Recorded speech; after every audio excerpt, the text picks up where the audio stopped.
আজি বনাবলৈ ধৰিছোঁ এয়া পাৰ মাংস অমিতা আৰু এয়া হৈ গ'ল জালুকৰ গুড়া, এয়া জলকীয়া আৰু এতিয়া পিঁয়াজ আৰু আদা নহৰু কাটি লৈছোঁ আৰু এয়া গোটেইখিনি বস্তু এনেকৈ দেখুৱাই দিছোঁ।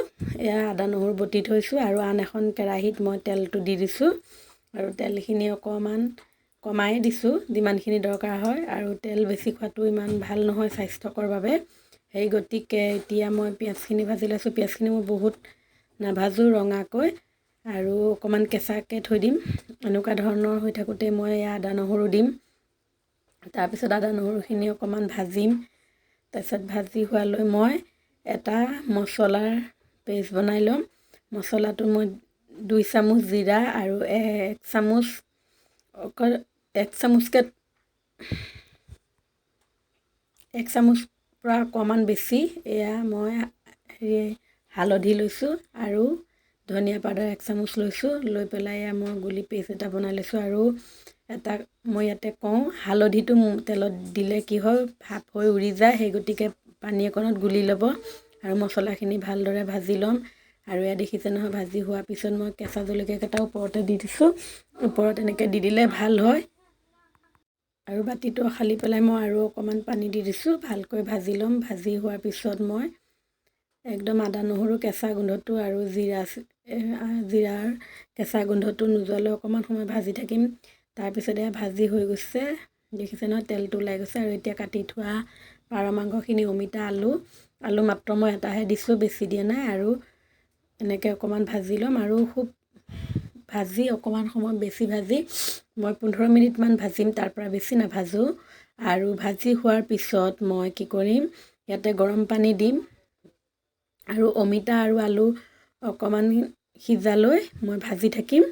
আৰু তলত যদি লাগি যায় অকণমান গৰম পানী দি ভাজিব, কোনো কথা নাই। আৰু মোৰ এতিয়ালৈকে লাগি যোৱা নাই, আৰু লাগি গ'লে মই গৰম পানী অকণ দি দিম। আৰু এয়া অকণমান সময়ৰ পিছত দেখিছে নহয় তেলখিনি পূৰা ওলাই গৈছে। আৰু এতিয়া অকণমান মই চাম হাতাখন দি পেলাই অকণমান যদি সিজি গৈছে তেতিয়াহ'লে মই গৰম পানী দিম। আৰু এয়া পূৰা ধুনীয়াকৈ অকণমান সময় দেখুৱাই দিছোঁ, দেখিছে নহয়। ইয়াতে মই জালুক দিম, ওপৰত দিম, যেতিয়া হৈ যাব তেতিয়া দিম। জালুকৰ গোন্ধটো ওপৰত দিলে বহুত ধুনীয়া গোন্ধায়, ভাজি দিলে ইমান গোন্ধটো নাপায়। আৰু এয়া এনেকৈ মই লৰাই লৈছোঁ আৰু অকণমান সময় চাম। আলুখিনি আৰু অমিতাখিনি যদি অলপ সিজি গৈছে তেতিয়াহ'লে মই ইয়াত গৰম পানী ব্যৱহাৰ কৰিব পৰা হৈ গৈছোঁ। এয়া হৈ গৈছে। এতিয়া মই গৰম পানী কৰি থৈছোঁ, আৰু সদায় যিকোনো তৰকাৰী নবনাকৈ তাত গৰম পানী ব্যৱহাৰ কৰিব লাগে। গৰম পানী ব্যৱহাৰ কৰিলে ভাল সোৱাদ হয়। আৰু এতিয়া মই এয়া দেখিছোঁ অকণমান সময় হৈছে, পূৰা তেলটো ওলাই গৈছে। এতিয়া মই ইয়াতে গৰম পানী আৰু অকণমান সময় মই এনেকৈ ঢাকি থৈছিলোঁ। তাৰপিছত মই এনেকৈ সময় ঢাকি থ'ম। তাৰপিছত মই ঢাকি থোৱাৰ পিছত আকৌ উদঙাই চাম। এয়া পূৰা হৈ গৈছে, তেলটো পূৰা ওলাই গৈছে। এতিয়া মই গৰম পানী ব্যৱহাৰ কৰিম। গৰম পানী কৰি দিলে কি হয়, সোৱাদটো ভাল হয় আৰু সোনকালে উতলে। সেই গতিকে মই গৰম পানী ব্যৱহাৰ কৰোঁ। ঠাণ্ডা পানীত ইমান টেষ্ট নহয়, ঠাণ্ডা পানী দিব নালাগে পৰাপক্ষত, গৰম পানীকে দিব লাগে। সেইকাৰণে মই গৰম পানী দিছোঁ। আৰু এয়া উতল অহালৈ মই ৰখিম।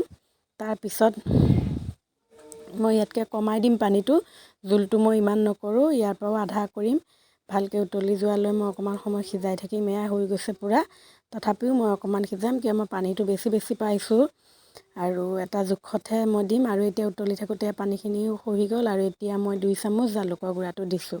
আৰু আপোনালোকে যদি জ্বলাটো কম খায় অকণ কমাই দিব পাৰে, কোনো কথা নাই।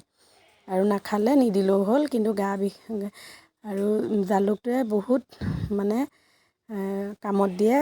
গা বেয়া লাগিলে, চৰ্দি লাগিলে বা পানী লাগিলে সকলোতে জালুকটো কাম হয়, ভাল হয়। সেইকাৰণে জালুকটো মই দিছোঁ। জালুকটো দিলে জ্বলাৰ উপৰিও আৰু বিভিন্ন ধৰণৰ ঔষধি কাম কৰে। সেই গতিকে মই জালুকটো দিছোঁ, আৰু জালুকটো খুব প্ৰয়োজন হয় পাৰ মাংস বনালে। সেয়ে মই হৈ যোৱাৰ পিছত বাতি এটাত ওলোৱাই দিছোঁ। দেখিছে নহয় খুব ধুনীয়া হৈছে। আৰু ইয়াত আপোনালোকে যদি জলকীয়া গুড়াটো কোনো ধৰণৰ জলকীয়া পাউডাৰ বা কালাৰিং পাউডাৰ দিব বিচাৰে, কোনো কথা নাই। মই বেয়া পাওঁ, সেই গতিকে মই দিয়া নাই। এনেকৈয়ে খাই ভাল লাগে। আৰু মছলা দিলে যে সোৱাদযুক্ত হ'ব তেনেকুৱা কোনো কথা নাই। এয়া মই মছলা হৈ যোৱাৰ পিছত মোৰ একদম কম পৰিমাণে দিয়া, আৰু এনেকৈ বনালে বয়সস্থ মানুহো খাব পাৰে, কোনো কথা নাই।